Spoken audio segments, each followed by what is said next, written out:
Welcome back to part 2 of our conversation with designated drinker Paul Hletko, the founder and master distiller of Few Spirits. So if you've missed part 1, you need to go back. Go back, belly up to that bar, and give it a listen first. We promise we'll save maybe just a little bit of whiskey for you and a seat right here.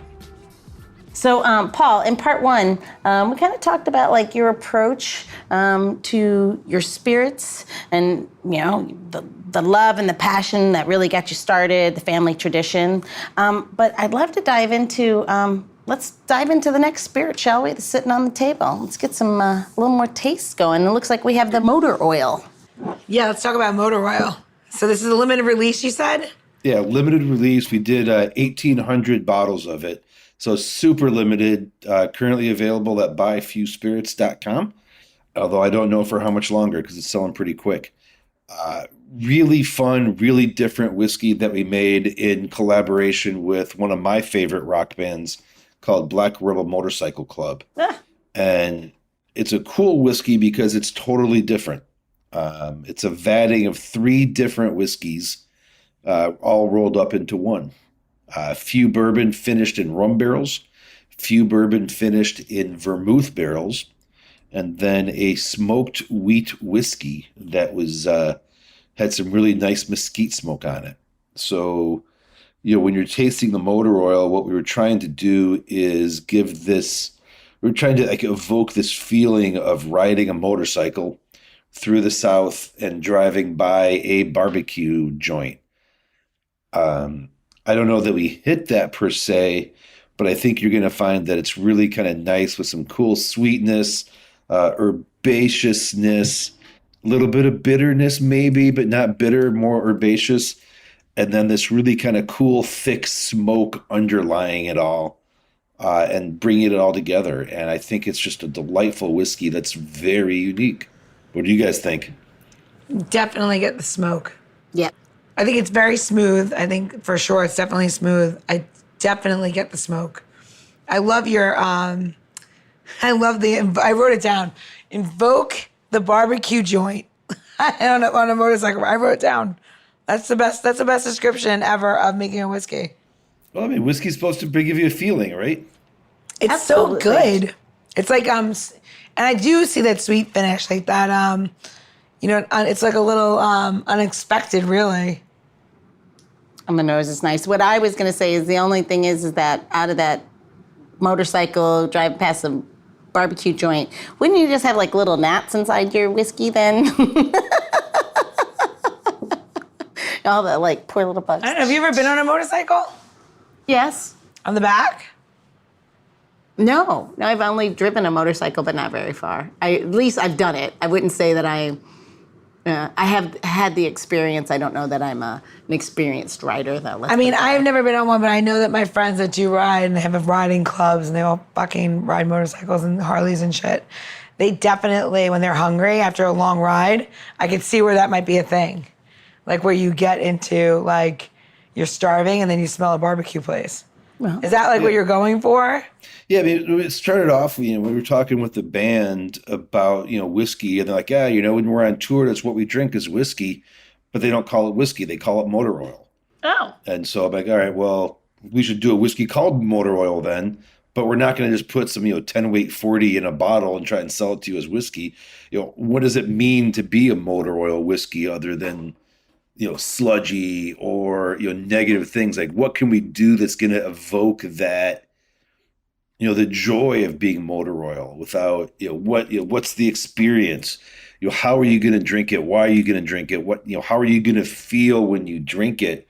I mean, yes, ideally you're going to feel at least slightly intoxicated, but only drinking in moderation, of course.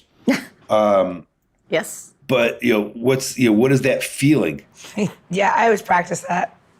We would never encourage drinking other than in moderation. Exactly. Do as I say, not as I do. Yeah.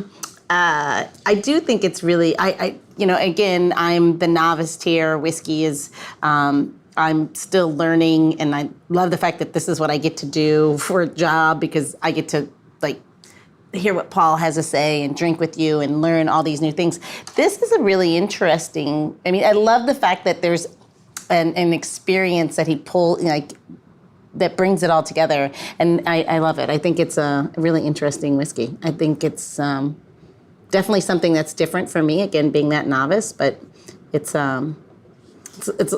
really approachable. Let me ask you this. Why finish in rum and vermouth He just casks? blended it. Yes, but why finish Oh. why finish in those? I'm just, as a novice, I'm just wondering, what does that do to the whiskey? So it's going to bring some of the characteristics of that other spirit into what you're doing, but do it a little more subtle, a little kind of not like up front. So it's not really like a cocktail per se. It's not like, you're not going to have as much vermouth influence as you would if you actually, used vermouth in the bottle. But you get some of those little flavor characters. Like, I talked about there being some kind of herbaceousness. We're talking to some people, they're calling it bitter. And I don't know that it's really bitter per se. It's not how I get it. I get herbs. I get, so maybe, some of the herbs might be a little bit bitter, but it's much more, again, it's more herbaceous. Yeah. And so you get like the nice sweet whiskey, and like the rum barrel is going to give you some of those rum characters where it's going to be that, molasses, right? So it's going to be rum. So it's going to be sweeter. Mm-hmm. And then that sweet from the rum with the sweet from the bourbon, and the spice from the bourbon carries with the sweet from the rum. And you got that smoke in the background from the wheat whiskey that kind of ties it all together like a carpet in a room. And you really just kind of end up in this weird little new thing that gives you, again, these feelings. Like, where is it coming? Where's this flavor coming from? I have not had this before, and it's something that's new and interesting and unique and different. And it's the kind of thing you can sit down with your friends and family and come together over. Oh, I like that. I don't like it. I'd rather be drinking this. Oh, I'd rather drink this than anything else. Again, you're a part of somebody's life at that point, and it's really special. Like, I'm a really lucky guy. It's as much fun to just sit and listen to you talk about it and be so passionate and have so much creativity just wrapped up in the way you approach whiskey. You can tell the artistry is really there. You really come to it as an artist. But you're also really funny, like a really like in a like a cynically like dry, wet, like, oh yeah, this is what we do. That's Midwest sarcasm. It's really fucking good. You can't practice that shit. I have a question for you though. So now you do a limited release. This is a business question. You do a limited release. Obviously, like, this is what's going to be 1,800 bottles. 1,800 bottles go out. You sell it all, and then you have, the whiskey people that buy, I don't know, 200 bottles, right? And they take it and they hide it away for the next 20 years, and then they bring it out and they're like, oh, I have this motor oil from 2022, blah, blah, blah, with a brand new price tag. What are your thoughts on that? Listen to that laughter. It is what it is. Like, I personally don't understand it. To me, whiskey is for drinking, not for anything else. Like, whiskey's for drinking. So I don't get it when people sit and savor it or bunker it, as they call it. I'm all for it. Don't get me wrong. I don't do it, but it's okay. Like, it takes all kinds for the world. As long as as long as the whiskey gets drank at some point, I'm happy. I want people to enjoy it. Like I said, if I wanted to make money doing what I do, I would do something that's not involved in making whiskey. I want to make people happy. And ideally it's because they're enjoying the whiskey. If you enjoy buying it and reselling it at some point, God bless. That's awesome. Go, have fun. That's just not how I don't get it. And that's okay. There's a lot of things I don't get. Just ask my wife or kids. Well, why are you doing that? I don't get it. Why'd you buy that? I don't get it. They don't get what I do. I don't get what they do. It's okay. My husband collects comics. I don't get what he does, but that's it. There you go. Right, but it makes him happy, right? So who cares? He's like thrilled every day. Every time he does it, he's like the best day of his life. You know what will make me happy? I know it's going to make you happy, Louise, if I clean up this mess and we don't, make a cocktail. Let's make a cocktail. Right. All right. We're going to take you to the bar with us. Well, first of all, question. Do you prefer your cocktails mixed with the bonded bottle or the motor oil, because it can go either way. Oh, I would do cocktails with the core bourbon. I think the motor oil is just really really cool on its own. Great. Perfect. That's what I needed to know. So, Paul, a little birdie told me that you love Boulevardiers. That is always my go-to. I love Boulevardiers. I like my Boulevardiers. It is one of my favorite drinks, and I also love them up. Yep. And I'm going to make 2 of those for us right now. Yeah, I love, based on the way I was talking about the motor oil, you could probably figure out, like, I like that bitter herbaceousness from that vermouth and the Campari or Barbero or, whatever aperitivo you're using. Yeah. I just love the way that all plays in with the base spirit and the vermouth. And you get sweet, you get bitter, you get boozy, you get all of these flavors all rolled into one, and it's a spectacular cocktail. Absolutely. I couldn't agree with you more. Like, when I was like, when we said that you loved a Boulevardier, I was like, of course. I'm like, this is gonna work so great. So we're gonna make a Boulevardier, right? So a Boulevardier is like, right, so everyone calls it, a bourbon Negroni or a rye Negroni or whatever, but it has a fancy name and it's called a Boulevardier. And literally it is equal parts of a bitter component, a vermouth, and a whiskey, right? So we're going to use the few, and we're gonna make 2 of these little bad boys. So we're gonna put 2 ounces in there, but it's a 1 to 1 to 1. So one thing I like to do when I'm have people over my house and I'm doing this, I like to make little pitchers of the drink so that it's ready to go and people can just pour a little bit in their glass and then pour it over ice and then stir it themselves.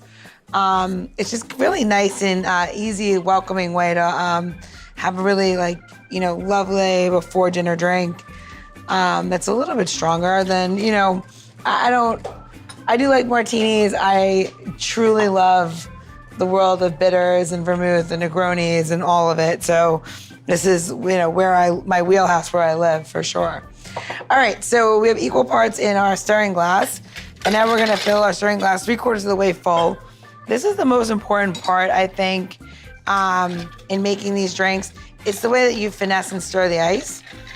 So we're gonna turn this about 30 times, pretty chilly in here. Our bottles are nice and cold, they're below room temperature. So you don't have to spend a lot of time to chill down the liquid that's in there, but you do want that same water dilution. So we're at about 15. Ooh, keep going. And, sometimes you look at yourself in the camera and you're like, how much did you drink today? Your face is bright red. Anyway, so here we go. So we're about at 30 now.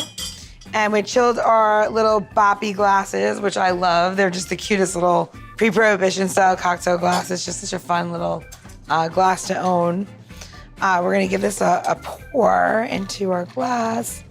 It's got a beautiful color between the vermouth and the rhubarb and the whiskey. It's just a really dark, beautiful color. So normally you would hit this with a citrus peel if you'd like, an orange, however you want to brighten it up. We're gonna do something a little bit different. And we're gonna use our blueberries, our fresh blueberries that we made in syrup with a little bit of vinegar. And we're just gonna put just a little bit at the bottom of each glass. You don't need to stir it, it's just a garnish, it's an aftertaste. Try not to get too much of the syrup in there. You do not need the sweetness, you just need the blueberry.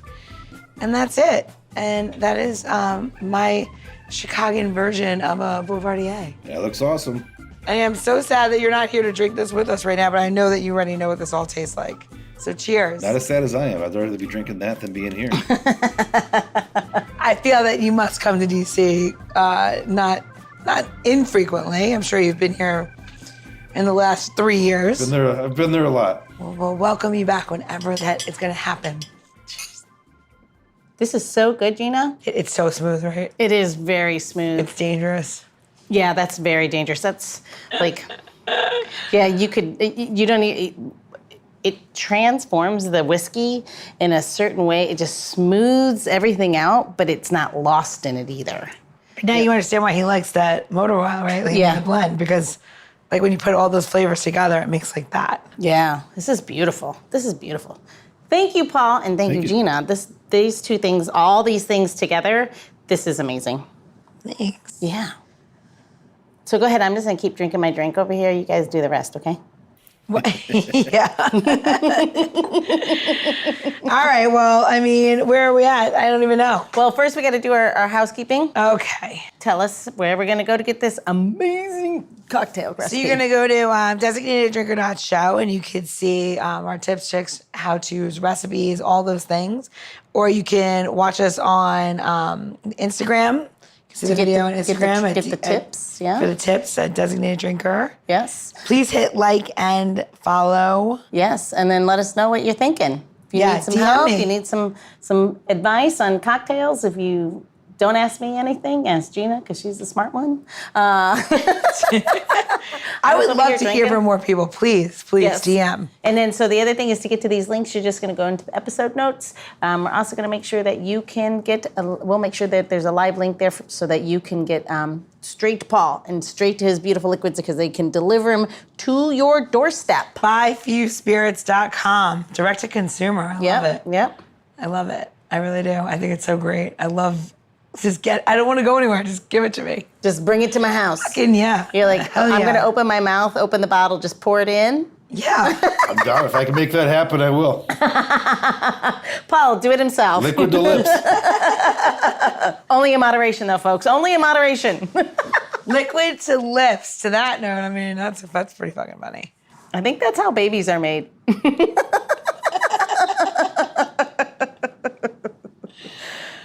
That's pretty funny. I have been told thank you for my bottles of whiskey. For multiple people have approached me and told me about the night they spent with my bottles. And 9 months later, their parents. Yes. I am sure that is real. It is. It's pretty awesome. I mean, my husband's gonna, yeah. I mean, I'm definitely gonna, I'm Ubering home. I mean, this is ridiculous at this point. I want to finish that. I know. I'm like, I'm done with them. Done with the whole process of everything. All right. I got a last question. Paul, do you ever listen to our podcast? Just say yes. Just say yes. It's a great podcast. All the time. Absolutely. All the time. So this is how we know if you've listened to us or not. So in this day and age, everybody identifies themselves with some sort of spirit animal, and you might identify yourself with, a greyhound because it's like, a really fast, amazing dog, and it's like you just love it, right? Well, if you can identify yourself as a spirit ingredient, now that could be an ingredient used in food or an ingredient used in alcohol, what would that ingredient be and why? Ooh, well, I'd have to say I'm probably going to be corn because I'm slightly sweet and trying to be ubiquitous. What's the ingredient? What is it? Oh, corn. Bourbon. Corn. Look, Gina's going to take note. I like that. That's very smart. Corn dominates bourbon, that's for sure. I think you're clever. Would you be clever corn? He would be clever. Yeah. Call my wife and tell her. She'll be impressed. All right. On that note, it's time. It's time to call it. Thanks, Cheers. Paul. Thank you for your time and this beautiful liquid and all your artistry. Thank you. Cheers. Cheers. The Designated Drinker Show is produced by Missing Link, a podcast media company that is dedicated to connecting people to intelligent, engaging, and informative content.